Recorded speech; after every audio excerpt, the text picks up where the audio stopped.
میں نے کہا زندگی کا ہدف اور مقصد، یونیورسٹی تو آپ ویسے پڑھ رہے ہیں، بچے تو خاتون ویسے پال رہی ہے، جاب تو آپ نے ویسے ہی کرنی ہے، لیکن اگر اینک ولایت لگا کے اپنی زندگی کے کاموں کو کرو گے کہ وما خلقت الجن والانس الا لیعبدون، ہدف خلقت ایک ہے، تم نے وہی مقصد پہ چلنا ہے جو مقصد انبیاء کا مقصد تھا۔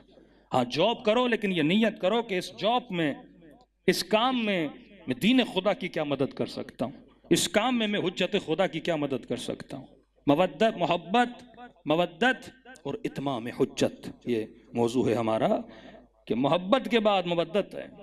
مودت جب اہل بیت سے ہو گئی تو آپ نے اتمام حجت کرنا ہے، جس طرح سیدان اتمام حجت کیا۔ بی بی نے اپنی ساری محبتیں کس پہ قربان کی؟ علی ابن ابی طالب پہ قربان کی، کہ اگر ولی پہ بات آ جائے تو خون بھی دینا سیکھو، ولی پر بات آ جائے تو اس کے لیے دفاع میں کھڑا ہونا بھی سیکھو۔ جب سیدہ اپنے پہلے امام زمانہ کے لیے اس طرح کھڑی ہو رہی ہیں تو آج ہم نے اپنے آقا کے لیے، ہم نے اپنے مولا کے لیے کیا کیا؟ اتمام حجت صرف سیدہ نے نہیں کیا، اتمام حجت قرآن نے بھی کیا ہے۔ سورہ نور قرآن کا بہترین، ہر سورہ نور ہے، لیکن جس سورہ کا نام ہی نور ہو وہ تو نور علی نور ہے۔ اس سورہ میں خدا، کل میں نے کہا تھا کہ دو چیزوں کے ذریعے اتمام حجت ہوتا ہے، آج ذرا غور سے سنیے گا۔ اس مجلس میں کئی ایسے مطالب ہیں جو انشاءاللہ آپ کی زندگی میں کام آئیں گے۔ دو چیزیں اتمام حجت کرتی ہیں۔ اتمام حجت یا علم کے ذریعے ہوتا ہے یا نور کے ذریعے ہوتا ہے۔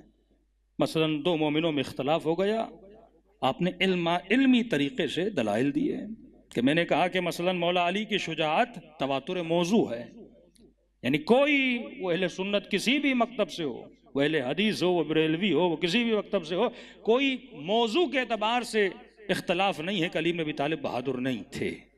ہر بندہ مانتا ہے کہ علی سے بڑا کوئی بہادر نہیں تھا، وہ خیبر ہو، وہ خندق ہو، یعنی موضوعیت کے اعتبار سے علی بہادر ہیں۔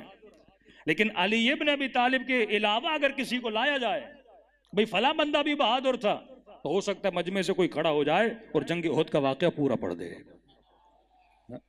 بہادری آپ چار مقامات پہ کسی کی ثابت کر سکتے ہو، لیکن ایک موضوع میں اگر وہ بہادر نہیں تھا، میدان کو چھوڑ کے چلا گیا، وہ خندق کا میدان ہو، وہ خیبر کا میدان ہو، لیکن کوئی ایک میدان آپ نہیں دکھا سکتے جس میں موضوع کے اعتبار سے، اب اختلاف روایت ہو سکتا ہے کہ تلوار آسمان سے آئی کہ نہیں آئی، یہ ایک اختلاف ہے، لیکن آج تک کوئی نہیں کہہ سکتا موضوع کے اعتبار سے، ٹاپک کے اعتبار سے علی بن ابی طالب بہادر نہیں تھے۔ یا کوئی ایک ایسا واقعہ سنا دے جس میں مولا میدان کو چھوڑ کے چلے گئے ہوں، لیکن سینکڑوں کے لیے سینکڑوں واقعات موجود ہیں کہ کئی مرتبہ میدان کو چھوڑ کے چلے گئے، تو ہم موضوع پہ تو شک کر سکتے ہیں نا کہ بھائی کوئی تو میدان تھا، کوئی چلا گیا تھا۔ پہلی دعوت جب رسول نے دی، حالانکہ مولا علی بن ابی طالب کی ایج کتنی تھی، اس وقت بھی علی کھڑے ہوئے، یا رسول اللہ میں آپ کی مدد کرنے کے لیے تیار ہوں۔ جب عامر بلا رہا تھا کہ محمد ہے کوئی بہادر بھیج اپنے مقابلے میں اس کا مقابلہ کروں گا، اس وقت نبی نے 3 بار بلایا کہ کون ہے جس بدبخت کا منہ بند کرے۔ سارے تو موجود تھے، لیکن بار بار کون کھڑے ہو رہے تھے؟ علی ابن ابی طالب، کہ یا رسول اللہ میں جانے کے لیے تیار ہوں۔ تو یہ تواتر موضوع ہے، کوئی سنی، کوئی وہابی، کوئی اہل حدیث انکار نہیں کر سکتا کہ علی بن ابی طالب موضوع کے اعتبار سے کیا تھے؟ بہادر تھے۔ اسی طرح عصمت سیدہ، طہارت سیدہ، علم سیدہ، موضوع کے اعتبار سے مدینے کا کوئی شخص یہ نہیں بول سکتا کہ سیدہ عالمہ نہیں تھی، سیدہ زاہدہ نہیں تھی، سیدہ احکام کو جانتی نہیں تھی۔ ارے جو رسالت کے دربار میں بڑی ہوتی ہو، اس کو کوئی فقہ اہل بیت کیسے سکھا سکتا ہے؟